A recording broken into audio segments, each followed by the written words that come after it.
Mensagem estimulativa, Epístola do Apóstolo São Paulo aos Romanos. Há um texto e eu quero aproveitar cerca de 5 versículos. Quando o apóstolo escreve, capítulo 11, carta do apóstolo Paulo aos Romanos, ou epístola, melhor dizendo, versículos do 1 ao 4 e o 25, são 5 versículos. O primeiro versículo do capítulo 11 diz Paulo: digo, pois, porventura, rejeitou Deus o seu povo? De modo nenhum, porque também eu sou israelita da descendência de Abraão, da tribo de Benjamim. Deus não rejeitou o seu povo, que antes conheceu. Ou não sabeis o que diz a Escritura acerca de Elias, como fala a Deus contra Israel, dizendo: Senhor, mataram os teus profetas e derrubaram os teus altares, e só eu fiquei e buscam a minha alma. Mas que lhe diz a resposta divina? Reservei para mim 7.000 varões que não dobraram os joelhos diante de Baal. Versículo 25: porque não quero, irmãos, que ignoreis este segredo, abre aspas, para que não presumais de vós mesmos, fecha aspas, que o endurecimento veio em parte sobre Israel, até que a plenitude dos gentios haja entrado. Amém? Por bondade, torna os vossos assentos, enquanto louvo a Deus pelo privilégio de poder mais uma vez estar entre vós, agradecendo ao pastor José Rodrigues como patriarca, como presidente de honra, como pai. Então o agradeço pelo carinho e obviamente ao seu filho, pastor Neemias, presidente desta igreja, da convenção, e o seu vice, pastor Egídio, José Egídio, que Deus recompense-os.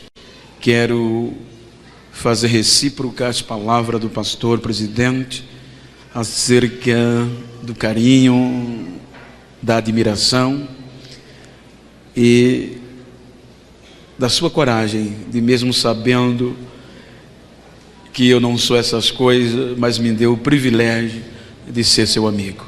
Muito obrigado. Ao pastor Neemia Ribeiro, pastor da sede, e eu quero usar o nome destes para externar a minha gratidão a todos os demais obreiros, corpo ministerial, a diretoria e os amigos, e a esta igreja. Que Deus recompense-os ricamente. Registro a minha gratidão pela vida do pastor Eusébio, pelo carinho, da receptividade, a locomoção, tem tratado de mim de forma excepcional. Muito obrigado, pastor, meu amigo. Queridos, com base neste texto, eu gostaria de falar-lhes uma palavra muito evangelizadora, uma palavra estimulativa, sobretudo para os nossos dias, tendo em vista que eu gostaria de, se fosse dar um tema, eu iria falar sobre ainda tem. Diga comigo, ainda tem. Quando nós observamos o contexto, os irmãos vão de convir que esta epístola, quando o apóstolo aos gentios, conhecido por Paulo, cerca de 58 anos após Cristo, ele escreve esta carta a uma igreja estabelecida na capital do império. Ora, com o contexto dá-se a entender que esta epístola é totalmente direcionada aos gentios que estavam congregando em Roma, irmãos estes que, segundo a história, parte deles conheceram Jesus no dia do Pentecoste e outra parte através da diáspora e do cotidiano. Sabe-se que esta epístola, quando Paulo escreve, ela tem uma contundência tão tremenda no contexto doutrinário, sobretudo do capítulo 1 ao 12, ou acerca de que alguns escritores, alguns eruditos a têm como a catedral da doutrina cristã. Por aqui há uma das, ou alguns até apontam como a mais importante carta ou epístola do apóstolo, tendo em vista que Paulo, ele menciona logo no capítulo 1 o desejo de estar com os irmãos. Ele faz menção de reconhecer, vejam, que esta igreja não era uma qualquer igreja. Esta igreja não tinha o espaço, a liberdade de cultuar a Deus como nós temos, até por conta de estarem na capital do império e reconhecer o próprio Jesus como rei era uma afronta ao império como Senhor. E isso implica dizer que, mesmo com as restrições de liberdade, estes irmãos professavam a fé com base nos ensinos dos apóstolos, que era: Jesus é o Cristo, está vivo e vai voltar. Então, esta era a base, eram os pilares da doutrina apostólica, de provar, de viver que ele era o Cristo. Mataram, mas Deus ressuscitou dentre os mortos, ele está vivo e vai voltar. Esta era a base fundamental da doutrina dos apóstolos. Então esta igreja estava vivendo um princípio de fé tão eloquente que o próprio apóstolo faz questão de mencionar na sua terceira viagem, estando ele nas regiões de Corinto. Ele escreve esta carta aos romanos, aproveitando que estava no continente europeu. Veja que ele diz: irmãos, muito eu quero estar com vocês e até pregar o evangelho entre vós.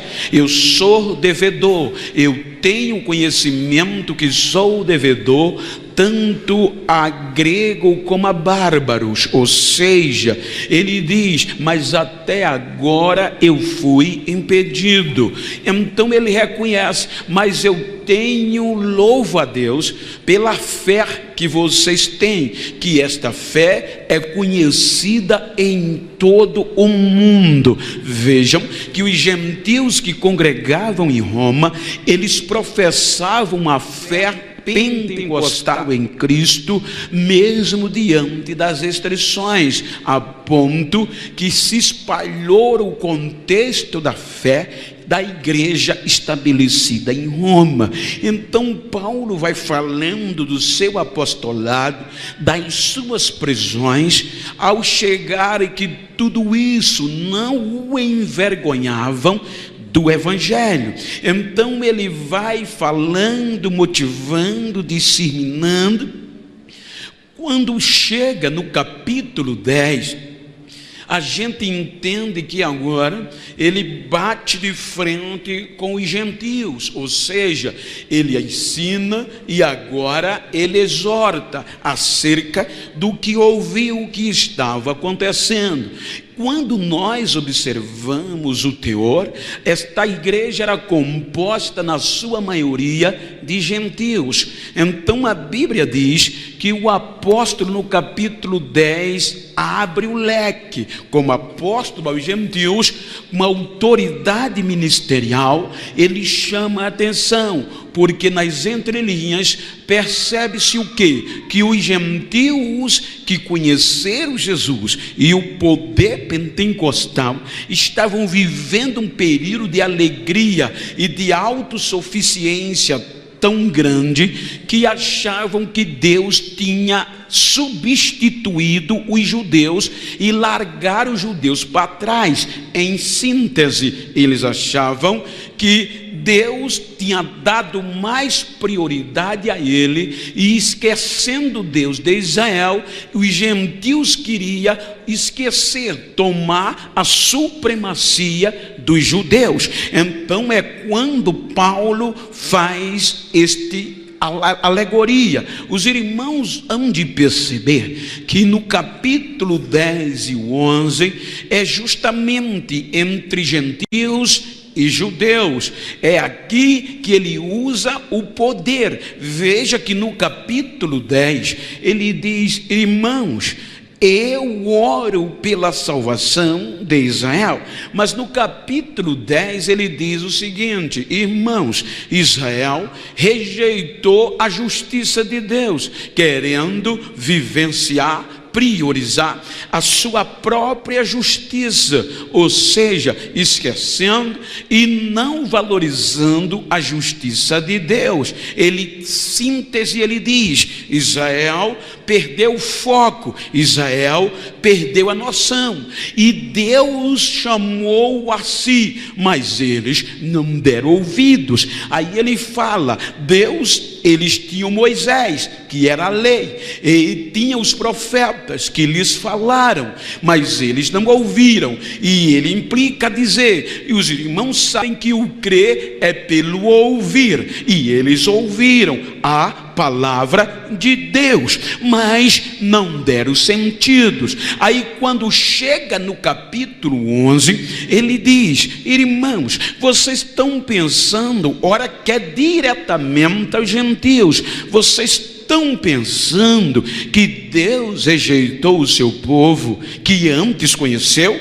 De forma nenhuma. Ele diz: ou vocês não sabem o que diz as Escrituras acerca de quando Elias orou a Deus contra Israel, dizendo: Senhor, mataram os teus profetas, só eu fiquei, e agora tentam tirar a minha vida. Aí ele replica dizendo: será que vocês não entendem qual foi a resposta de Deus para Elias? Veja o que disse Deus a Elias: não, Elias, ainda tem 7.000 que não se dobraram. Aí ele, no versículo 5, ele diz: portanto agora, na época presente, ainda há um resto, ainda tem um remanescente, falando diretamente para os gentios. Então quando chega no versículo 24, é quando ele elabora neste próprio capítulo 11, a alegoria, oliveira, zambujeiro. Quando chega no versículo 11, é quando ele chama a atenção. Ele diz: irmãos, eu não quero que vocês sejam ignorantes acerca de um segredo. Abriu aspas. É para que ele diz que Deus endureceu em parte a Israel, até que a plenitude dos gentios haja entrado. Veja que no versículo 26 ele conclui dizendo: porque depois acontecerá o que está escrito: Deus, ou Jesus, se apresentará a Israel. Ou seja, com base nesse conceito doutrinário, permita-me utilizar das cartas que Paulo escreveu e ministrar esta palavra estimulativa para os professantes da própria e da mesma fé. Quando nós sintetizamos o contexto e vamos para o contexto bíblico, os irmãos percebam, para entendermos que desde a queda do homem, o homem perdeu o direito de liberdade. Quando Paulo faz menção de aos próprios romanos ele esclarecer, vejam que ele diz que foi pelo um só homem que adentrou o pecado, e o pecado passou a todos, e com isso veio a morte. Ele diz aqui que a morte predominava, porque a morte é o salário do pecado. Então ele faz menção de dizer que a morte agora predomina sobre todos os seres humanos, conforme alegoricamente falando, com um guilhão. O guilhão, os irmãos vão de convir, traduzindo para o nosso contexto, é um ferrão. O guilhão é um espeto que o vaqueiro usa para dominar o boi. A força do boi excede o entendimento do homem, mas por mais valente que seja o boi, ele perde as forças diante do ferrão ou aguilhão. Por isso que quando Paulo teve a revelação de Jesus Cristo, Jesus disse a ele: agora você vai ver quanto vai ser difícil recalcitrar contra o aguilhão. Isso quer dizer, o boi ele não tem juízo à nossa altura, mas o boi jamais ele dá coice contra o ferrão, ele não recalcitra. O ferrão vem e ele segue a ordem do ferrão, ele não consegue dar coice, porque não tem domínio contra o ferrão. Então Paulo diz que a morte agora nos conduzia com este aguilhão, para onde? Para baixo. Para onde? Para o Sheol. Para onde? Para a morte. Então veja que por este princípio Deus trabalhou desde a antiguidade, com a geração de Adão, com a geração de Noé, a ponto que eles não tiveram a oportunidade de se destacar, porque a morte e o inferno predominava, o aguilhão mandava neles, a ponto que no capítulo 12 do Gênesis, é aqui que Deus dá o melhor. Ele vai trabalhar no berço espiritual, e no berço espiritual ele usa Abraão para formar um projeto santo, diferenciado, seu, particular. Ou seja, sai da tua terra, do meio da tua parentela. Abraão acreditou e foi, aceitou. Com o passar do tempo, os irmãos hão de convir que em Jacó Deus cumpre o feito, gera Israel, aquele que luta com Deus e prevalece. Por meio de Jacó, Israel debrocha, Israel vai fruir, Israel vai aparecer. Desce para o Egito 70 almas de Jacó aproximadamente. Com o passar do tempo, Deus fez Israel crescer, cuidando, ajudando, a ponto de o livrar das mãos de Faraó com braço forte. Nenhuma geração desde a queda do homem tinha visto Deus tão de perto como Israel. Ou seja, a Israel Deus se apresentou. Deus disse: é o meu povo, eu sou o seu Deus, é a menina dos meus olhos. Ou seja, Deus fez Israel ser o seu xodó, dando-lhe leis, dando-lhes princípios, cuidando dele como a mãe cuida de um filho recém-nascido. Deus deu tudo que tinha a Israel no conceito espiritual, quando nenhuma outra nação tinha o direito. Então Deus dá a Israel. Mas o que é que acontece? As expressões externas ludibriaram Israel. Deus colocou Israel na terra prometida, manando leite, manando mel. Agora Israel rejeita e se prostitui. A Bíblia diz que Israel deixou de adorar a Deus e foi adorar a Baal. Então Israel desobedece a Deus, perde o foco, achou que era independente, não dependia mais de Deus, tinha autossuficiência. As facilidades levou Israel a declinar diante de Baal, mas o amor de Deus por Israel era tamanho que quando Deus não queria perder Israel, aí a Bíblia diz que quando Israel erra, Deus manda, além da lei, do livro da lei para seguir,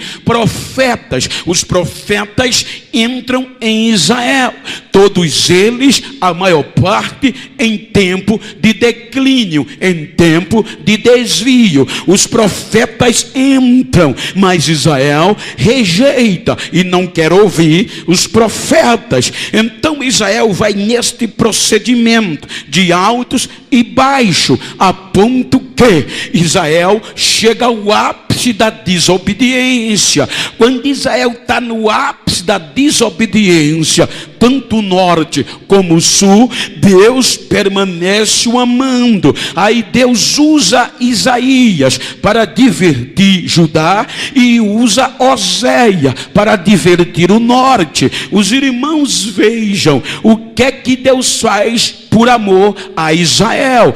Deus chama Oséias e pede para Oséias fazer o que talvez nenhum pastor, nenhum pregador, nenhum crente ousaria fazer hoje, caso Deus mandasse. Deus diz a Oséias, no período de Jeroboão II, vai ao norte. Quando chegarem ao norte, casa, procura uma mulher prostituta sem valor, casa com ela, ama ela e constitui família com ela, mas ame de coração. Então Oséias vai para o norte, casa com uma mulher da vida prostituta chamada Gomer, a ama de todo o seu coração, tira ela do prostíbulo, põe ela em uma casa, ama e ainda lhe dá filho, Jezreel, ou seja, Loruama, Loami, todos os 3 filhos, Deus querendo falar com Israel, Jezreel, Deus espalhou, Loami, Deus diz, não é mais o meu povo, ou seja, Loruama, Deus esqueceu. Então veja que Oséias ama tanta Gomer, e no meio deste amor, a mulher larga o marido, larga a família e volta para o prostíbulo. Era Deus dizendo a Israel: vocês fizeram isto comigo, mas eu ainda amo vocês.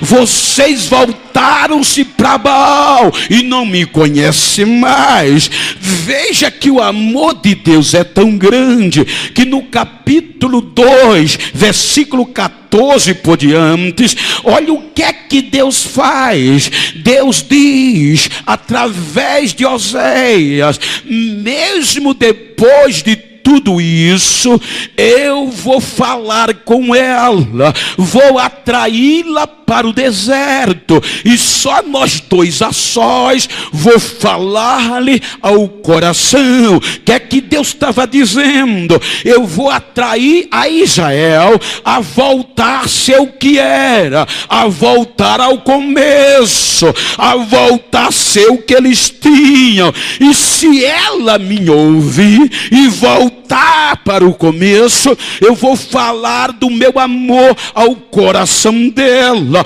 vou restituir as vinhas, as bênçãos aonde tudo começou. Olha o que é que Deus diz: se ela me ouvir, eu vou colocar, vou fazer com que as portas de Ecrón seja uma porta de esperança. A porta de Acã era a porta de problemas. Por meio de Acã, quando pecou, Israel. Aí Deus disse: se ela voltar, ou se Israel voltar e me ouvir, eu vou devolver as bênçãos que ela tem direito, eu vou perdoar, eu vou amar, e a porta que todos conhecem como porta de problema, eu vou tornar porta de esperança. Aonde não tem, eu vou fazer ter. Aonde não acontece, eu vou fazer acontecer. Ou seja, eu vou tratar e eu vou tirar da mente, do coração, o nome de Baal. Ela nem vai se lembrar mais, mas vai me chamar de marido, de esposo, e não mais lembrará de Baal. Eu só quero que ela volte para o deserto, e lá ela vai cantar quando no dia que eu os tirei do Egito. Eu quero que ele seja como era, que volte a ser o que era.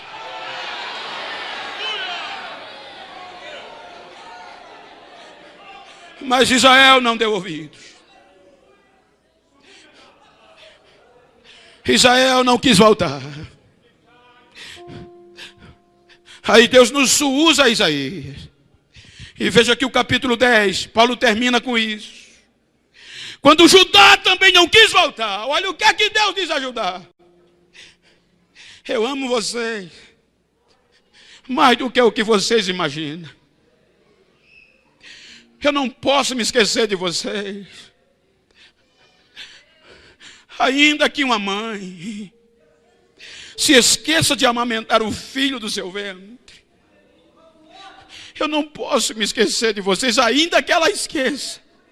Mas de vocês eu não me esqueço, porque o nome de vocês está escrito nas palmas das minhas mãos. Mas Israel não quis voltar.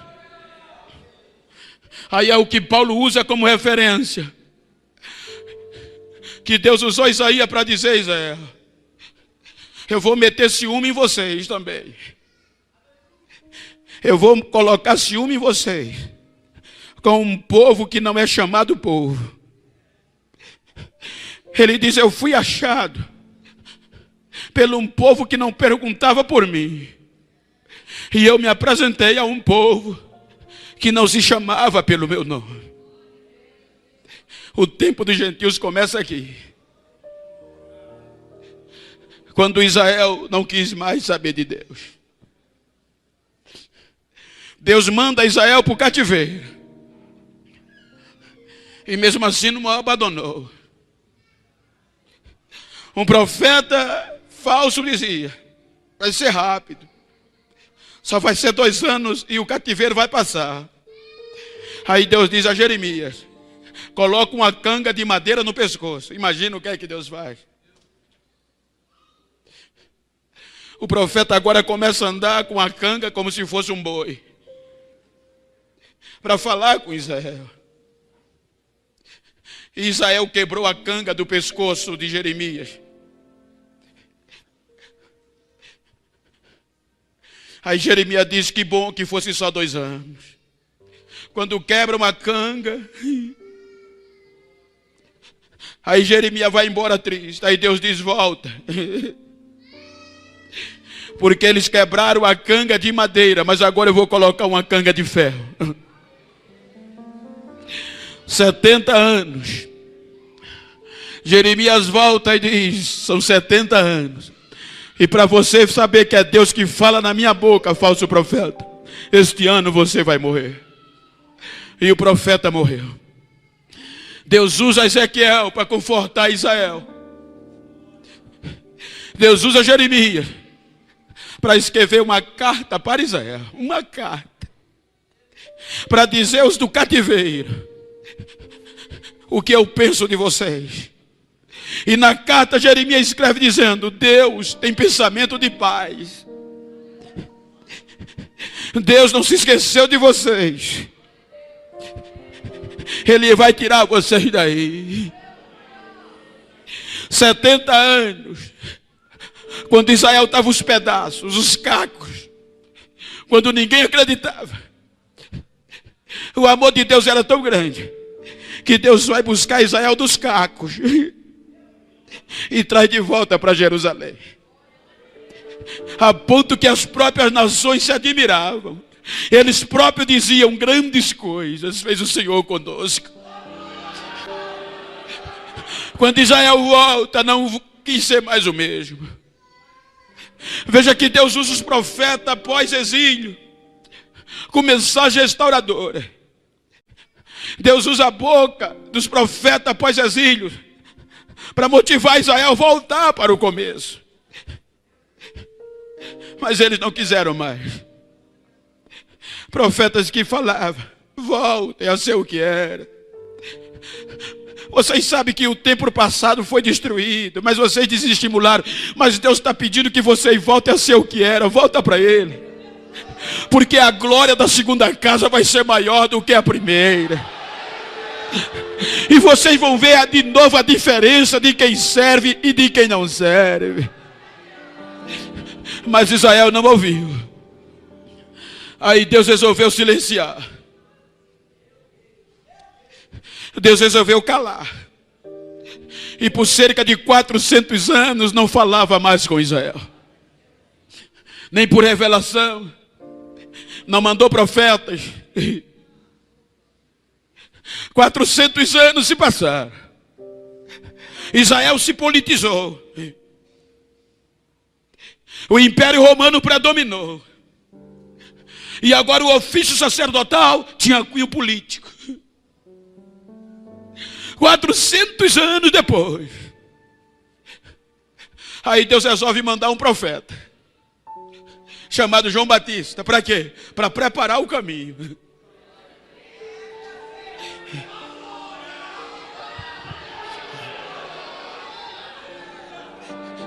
Mas Israel não ouve João Batista. Aí é o que a Bíblia diz, que agora Deus resolveu dar o melhor por Israel.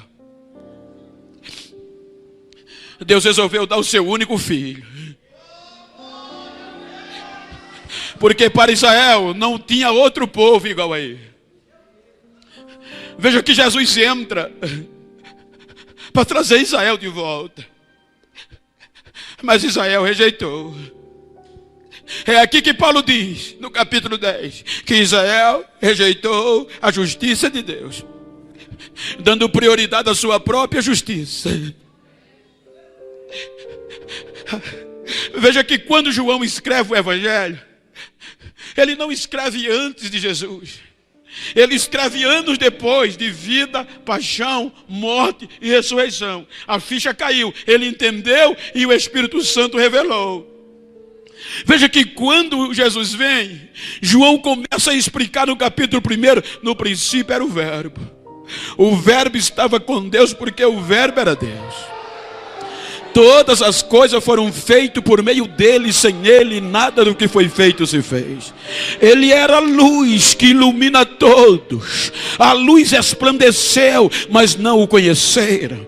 Mas ele diz, houve um homem enviado de Deus. Ele não era a luz, o seu nome era João. Ele veio para testificar da verdadeira luz. A luz que ilumina todo o homem resplandeceu nas trevas e as trevas não o conheceu. Veio para os que eram seus, mas os seus não receberam. Mas a todos que creem no seu nome, ele deu-lhe o poder de serem feitos filhos de Deus. Veja que o próprio Jesus, em referência, ele diz à mulher Ciro-Fenícia, eu não fui enviado a não ser as ovelhas perdidas de Israel. Veja que quando ele percebeu que Israel rejeitou, ele sobe ao Monte das Oliveiras e lamenta. Ele diz, ó Jerusalém, Jerusalém, tu que apedrejas, tu que mata os que a ti são enviados. Deus enviou seu filho dizendo, diz Jesus na parábola, talvez ele respeite o meu filho e ouça. Aí Jesus disse, quantas vezes eu quis te juntar debaixo das minhas asas, como uma galinha junta os seus pintainhos ou pintinhos, e você não quis. Israel rejeita a justiça de Deus. Aí Deus endurece Israel. Por quê? Deus agora botou o olho. Deus agora voltou o coração para um povo que não era chamado povo. É aqui que quando João entende, ele escreve João, capítulo 3, que Deus amou o mundo de uma tal maneira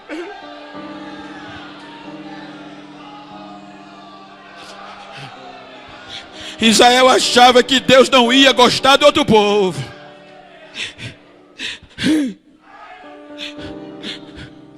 Mas só que tinha um preço. E qual era o preço? Para usar os gentios, gente, tinha um preço. Porque segundo o contexto, nós já estávamos condenados.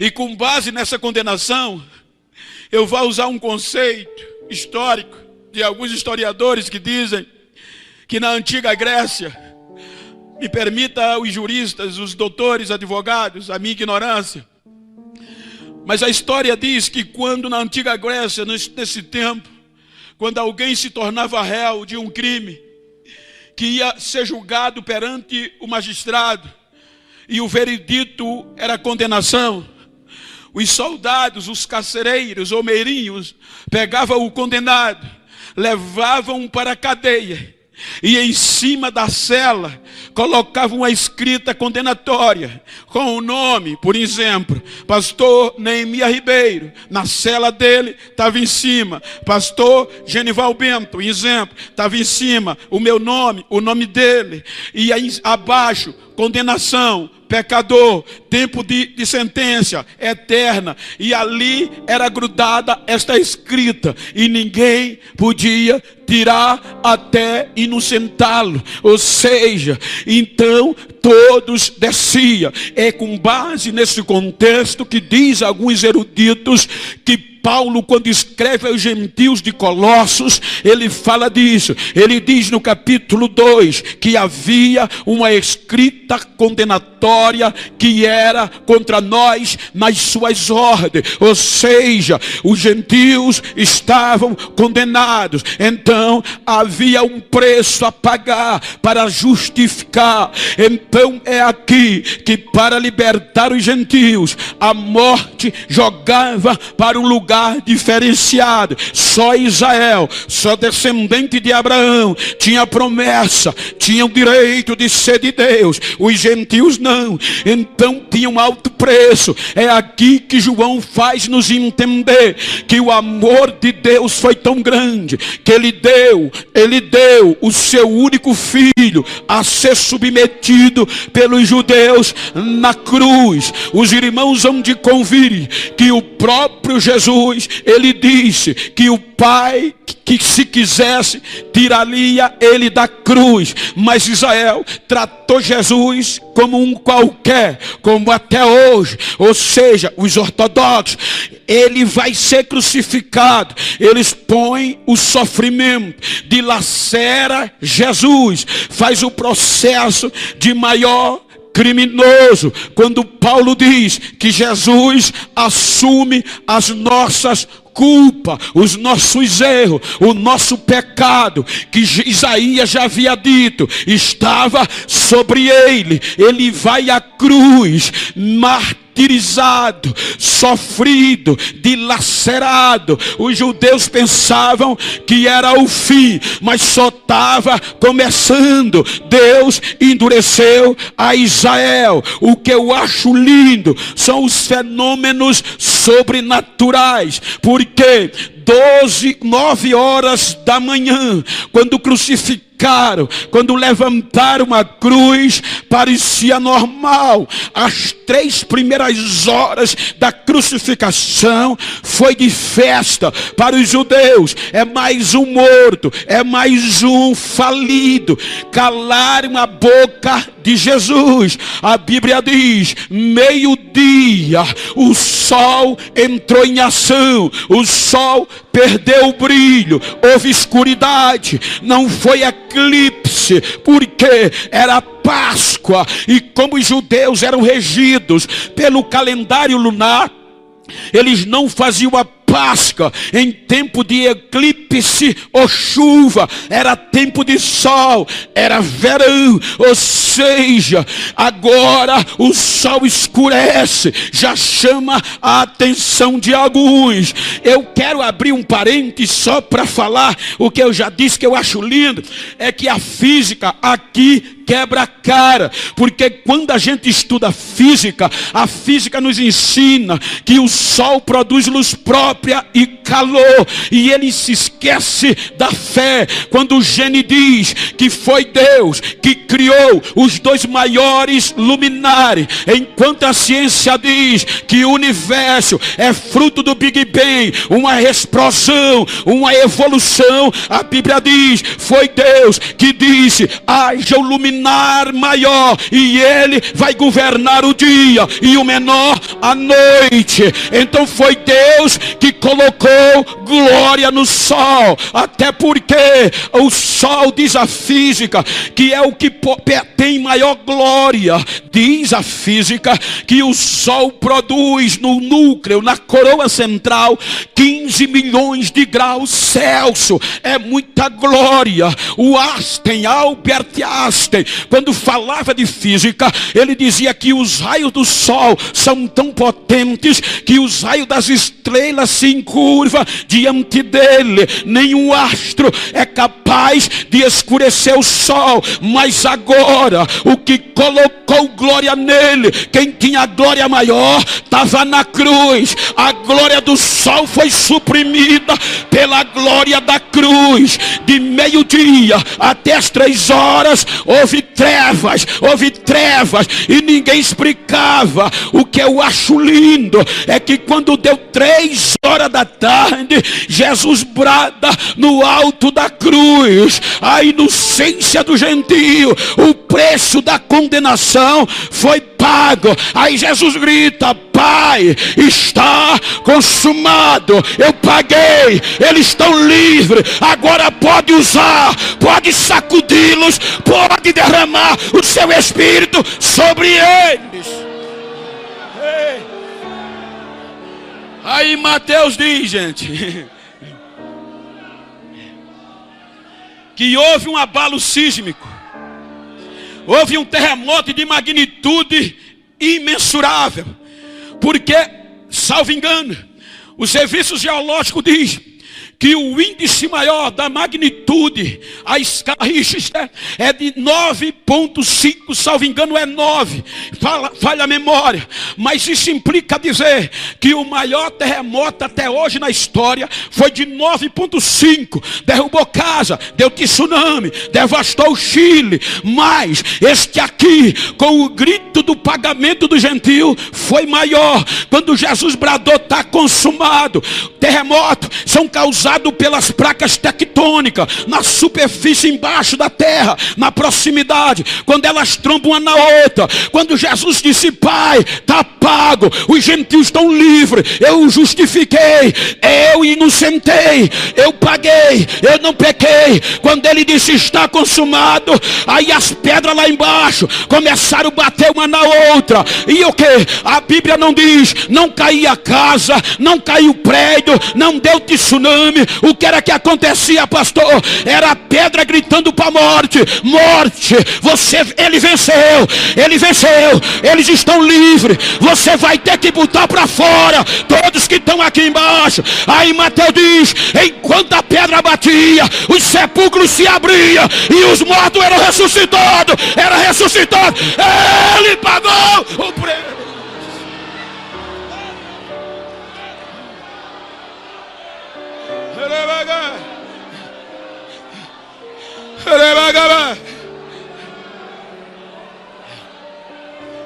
Ele paga. Voltando à antiga Grécia, aí Paulo diz, veja que ele fala juridicamente. Paulo diz que ele desce a mais baixa profundeza e vai pregar aos cativos. Cativo é lugar de prisão, cativeiro. Todos que morriam, descia a morte com o seu aguilhão, o seu ferrão, empurrava para baixo. Mas agora ele pagou o preço. Um dia ele prega, segundo dia ele prega, manhã do terceiro dia ele quebra todas as cadeias. Aí Paulo diz que ele pegou a escrita condenatória, tirou do meio de nós, riscou, e no terceiro dia a notícia hablada: ele não está mais aqui. Ele já está vivo, ele já voltou a viver, ele ressuscitou.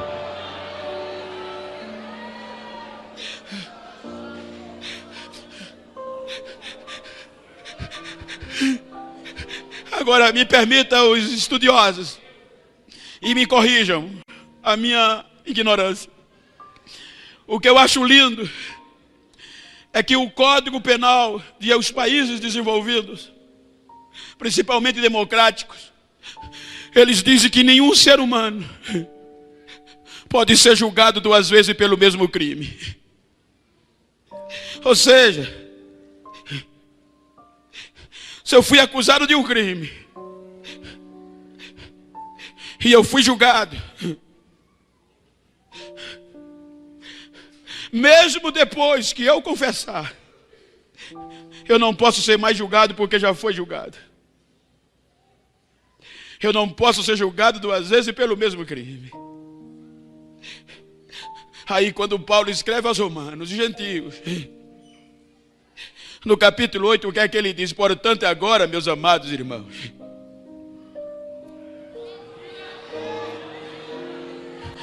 nenhuma condenação há mais para os que estão em Cristo Jesus, que não anda segundo a carne, mas segundo o Espírito.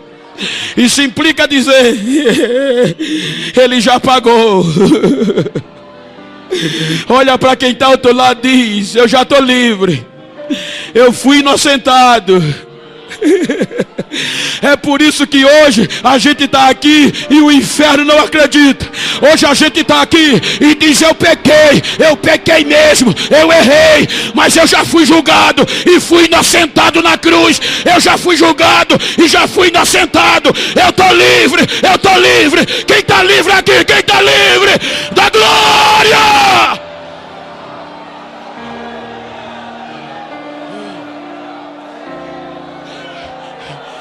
Diga para quem está ao seu lado, se você puder. Diga: a partir de hoje, eu vou pensar duas vezes antes de falar mal de você. Você é importante.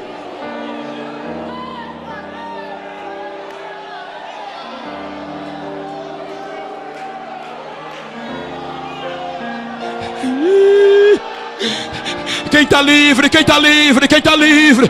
Eu não posso mais ser julgado, porque eu estou em Cristo Jesus e só estou nele. Já fui inocentado, já fui inocentado. Se eu estou inocente, eu posso falar em línguas estranhas. Se eu estou inocente, eu posso profetizar. Quem tem essa inocência aí? Quem tem?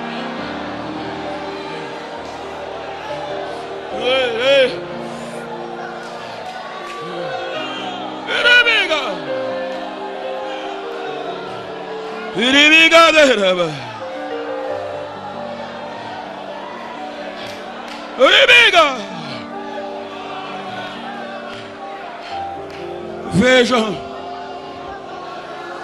cerca de 50 dias se passaram. Aí o Espírito Santo desce no cenáculo.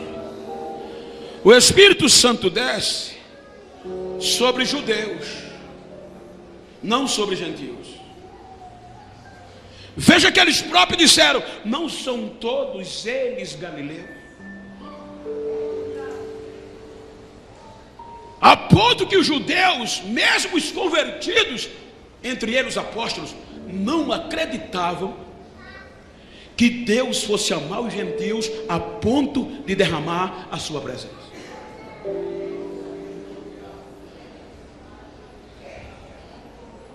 Eles não queriam nem ouvir Um gentil falando línguas estranhas, eu recebendo o Espírito. Aí Pedro, uma certa vez, estava em Jope, fazendo missões. Meio-dia vai orar. Aí na oração ele tem uma revelação dos céus, que um cesto desce, com aves. E a voz de Deus dizia: levanta e come. E por 3 vezes ele dizia: nunca, de maneira nenhuma, Deus, eu nunca pus coisa imunda na minha boca. Aí Deus disse: não chame de imundo aquilo que eu purifiquei. Quando termina, nem termina, alguém bate na porta. É aqui que está hospedado um homem chamado Pedro? É. Quando encontra, diz: eu vim aqui porque Cornélio mandou te chamar. Quem era Cornélio? Um gentil.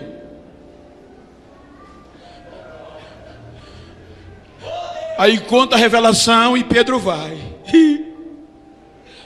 Quando Pedro chega na casa de Cornélio, aí Cornélio diz: bem viesse e vi. Quando conta o que aconteceu, aí Pedro começa a pregar. E enquanto ele pregava, a chama vem e sacode os gentios. A notícia se espalhou a ponto de chegar na cúpula sacerdotal, a ponto de chegar nos obreiros, nos líderes da igreja. E houve reunião. Mas não pode. Aí Pedro disse: eu vi, eu estava lá. Deus derramou o Espírito sobre os gentios. Aí vem Paulo como apóstolo aos gentios e diz: o Senhor está batizando com o Espírito. Aonde tem gentios convertidos, o Espírito está derramando. Aí a partir daqui, gente, ninguém sustentava mais. Veja que as epístolas de Paulo, as cartas, está direcionada aos gentios. Os gentios de Samaria foram sacudidos pelo poder de Deus. A chama acendeu. E aí, desde então, tentaram apagar.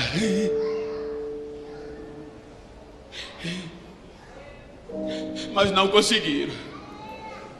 A história diz que veio o cessaonismo, um grupo de teólogos que ensinavam que aquilo só foi para os apóstolos judeus e não mais. Eles não conseguiram apagar a chama.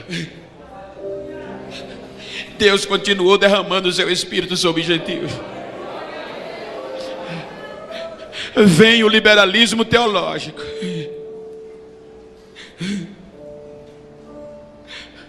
Vem antes a reforma.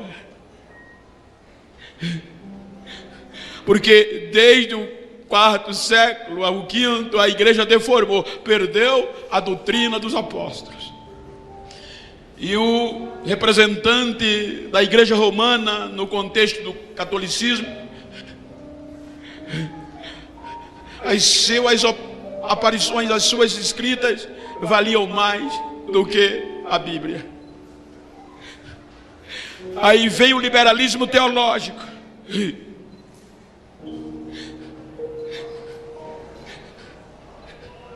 Cerca de 300 anos, salvo engano, do século 17 ao início do século 20. E eles diziam que não tinha como o Espírito Santo intervir entre Deus e os homens, e que Deus não interferia na história do homem.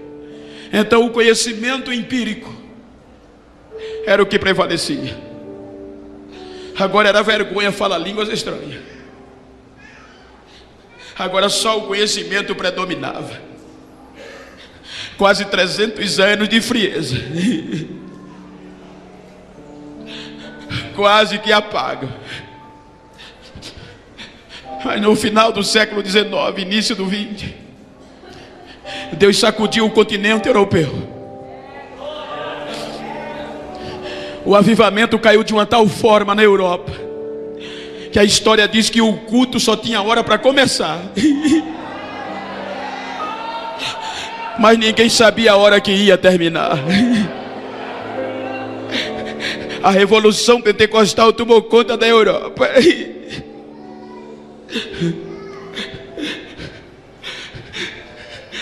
1906, século 20, no meio da revolução industrial da América do Norte, Deus sacode a América do Norte com esta chama. E quem protagonizou? Um preto chamado William Seymour. Um preto que não podia pregar nos púlpitos da igreja, porque era preto e o racismo predominava. Mas a chama pentecostal foi tão grande que ele pegava as caixinhas de verdura e ia para o meio da rua, começava a pregar, e as pessoas aceitavam Jesus e já eram cheias do Espírito Santo e começavam a falar línguas estranhas.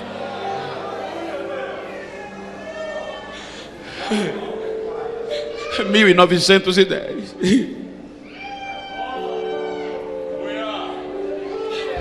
resolve Deus trazer essa chama para o Brasil. Quando o catolicismo predominava, quando ser amigo de crente era quase crime, Jesus continuava batizando com o Espírito Santo. A chama foi acesa no Brasil, e a mensagem era: Ele vem, Ele batiza com o Espírito Santo, Ele salva.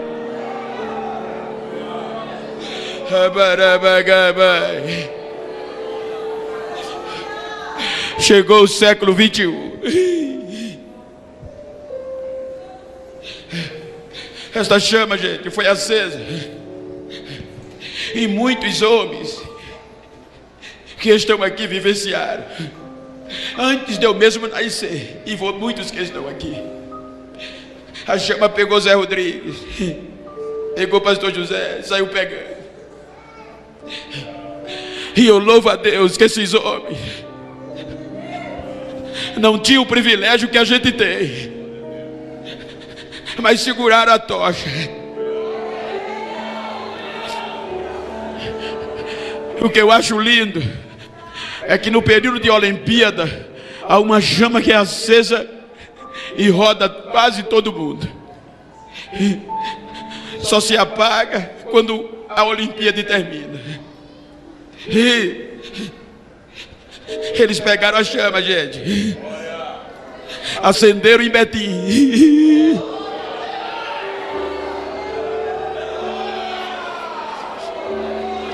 e foi passando. Diga para quem está ao teu lado: foi passando, de mão em mão, de vida em vida.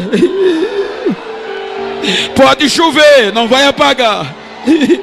Pode dar tempestade, não vai apagar.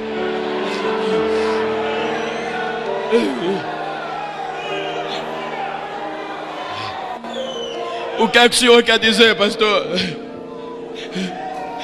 É o perigo da minha geração. Estamos nos tornando, gente, foco de rentabilidade. Quando Deus levanta um cantor, que a chama toma conta. Quando Deus levanta um pregador, um crente, que a chama toma conta e ele se destaca, a mídia vem, porque sabe que ele é fonte de lucro e quer aproveitá-lo para divulgar os seus produtos. Eu estava pregando em um congresso, e um cantor amigo meu de muita intimidade, eu digo porque ele falou de público, ele disse que chegou na casa dele 30 pares de sapato em um dia só, de uma marca famosa. Eu disse: tu pagou quanto? Ele disse: nada, Bento. E a proposta é todo mês vamos chegar de 4 a 5 pares. Mas você fez o que? Nada. Descobriram que eu tenho fama, tem muita visualização no YouTube, e me fizeram a proposta: o que é que você tem que fazer? Eu só tenho que divulgar a marca da empresa. Aonde eu for, a marca está.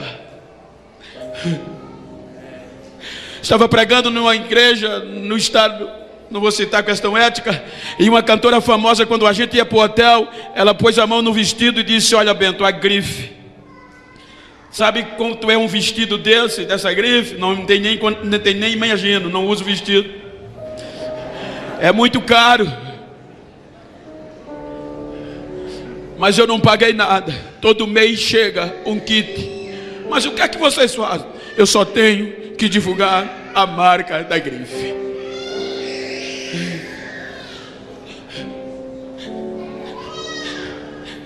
E estão nos levando, gente. Estão nos profissionalizando. Mas não podemos esquecer que homens, como muitos que estão aqui, nem sapato tinham direito de usar. Quando andava muito, era com a sandália partida no meio, uma havaiana, um preguinho por baixo. Mas a chama acesa não se vendia.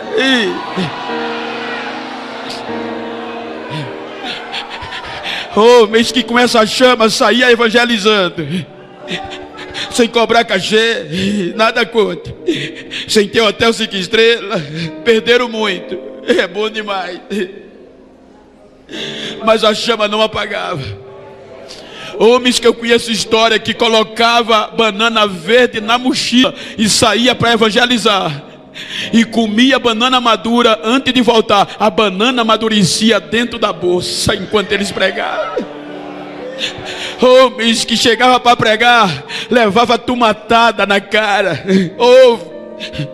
Homens que eu conheço história, que chegavam em fazenda e o jagunço dizia: aqui você não prega. Eles no meio do facão da arma ainda abria a boca para dizer: eu só queria dizer que Jesus salva. O jagunço dizia: mas não pode. Eu só queria dizer que ele liberta. Mas não pode. Eu só queria dizer que ele batiza com o Espírito Santo. Mas não pode. Eu só queria dizer que ele liberta. E hoje esse jagunço é pastor.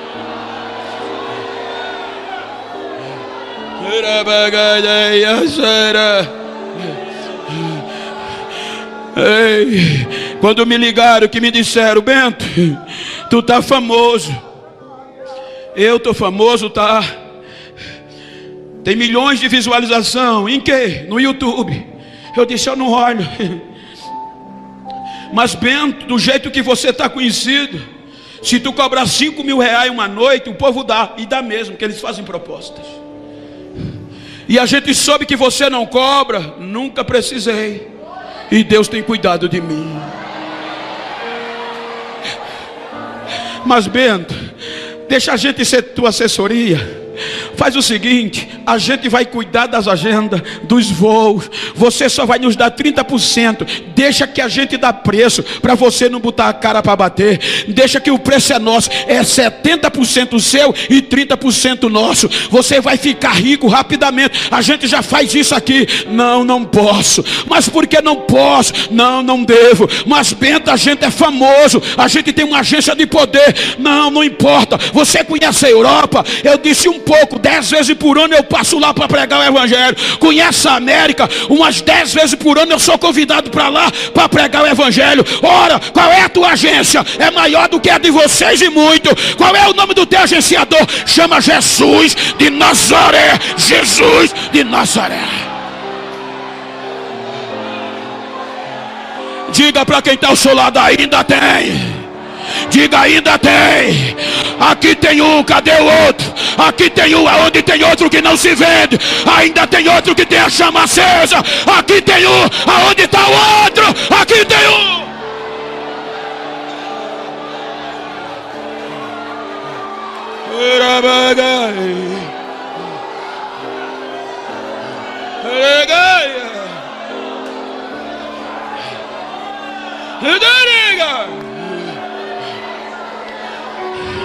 Diga para quem está ao seu lado: eu não me vendo. Com sapato ou sem sapato, com grife ou sem grife, aonde eu passar, eu só carrego uma marca. Eu trago no meu corpo as marcas do Senhor Jesus. Eu trago no meu corpo a marca pentecostal. Eu trago no meu corpo a chama acesa, acesa, acesa, acesa, acesa.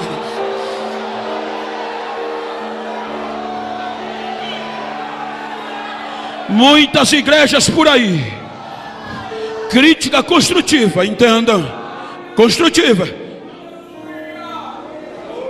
Assembleias de Deus estão escolhendo palmas, porque é mais social e não escandaliza. Esse barulhinho aí não se ouve mais em todo canto, porque agora, senão vai escandalizar. Barulho pentecostal nunca escandalizou. Eu lembro quando carregava crente no carro de mão falando línguas estranhas. Quando a gente saía na rua falando línguas estranhas, não escandalizava. Os não crentes saíam correndo atrás. Eu quero também, eu quero também. A Assembleia de Deus é valorizada pelo barulho pentecostal. A Assembleia de Deus é respeitada pelo barulho do fogo, pelo barulho de glória, de aleluia, de línguas estranhas. Se aqui tem, deixa eu ouvir, deixa eu ouvir, deixa eu ouvir, deixa eu ouvir, deixa eu ouvir, deixa eu ouvir, deixa eu ouvir.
Os meus pés estão palmilhando este santuário.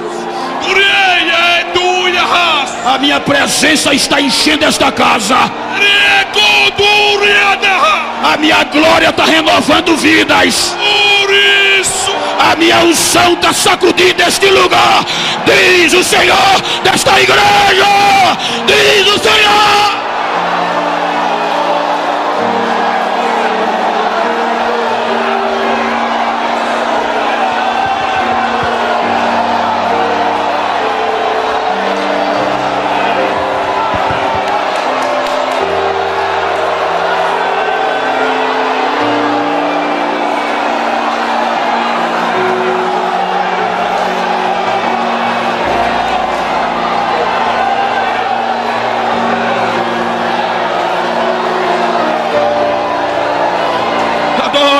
Adora.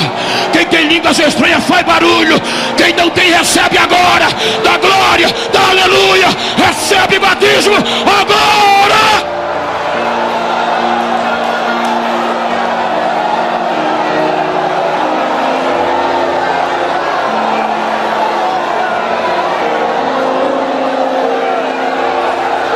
Precisamos ser o que a gente era.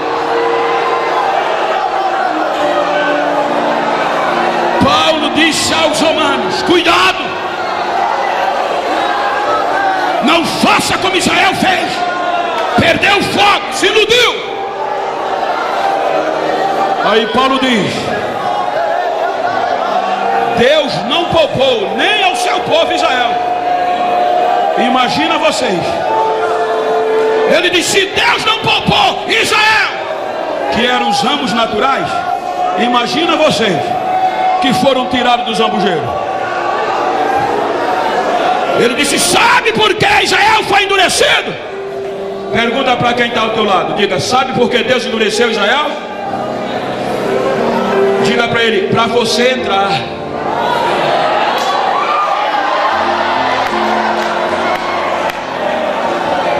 Aí Paulo diz: Israel está endurecido em parte, até a plenitude dos gentios se completar.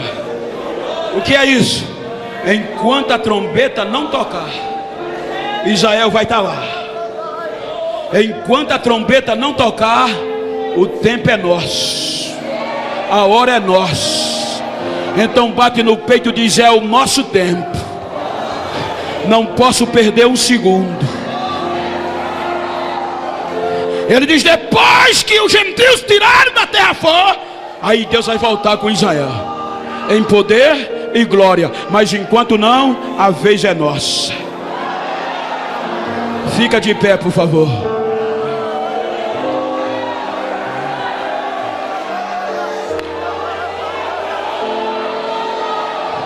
Diga para quem está ao seu lado: cuidado, não deixa a chama apagar. Deus não poupou nem Israel.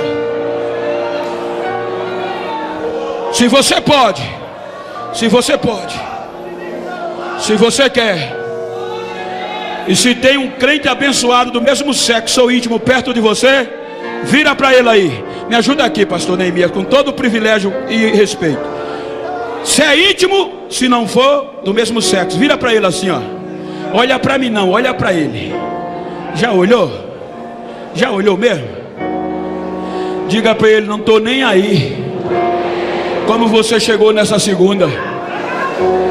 Quero saber como você vai sair. Diga: vou sair renovado, vou sair pegando fogo. Diga para ele: me faz um favor, se depois dessa segunda tu encontrar algum filósofo metido a besta por aí, algum doutor moderno que pensou que falar em línguas estranhas escandaliza, diga para ele que eu ia parar. Dá um recado a ele. Diga a ele que a casa dele caiu, porque agora é que eu vou pegar fogo. Diz a ele que ainda tem, ainda tem, ainda tem, ainda tem.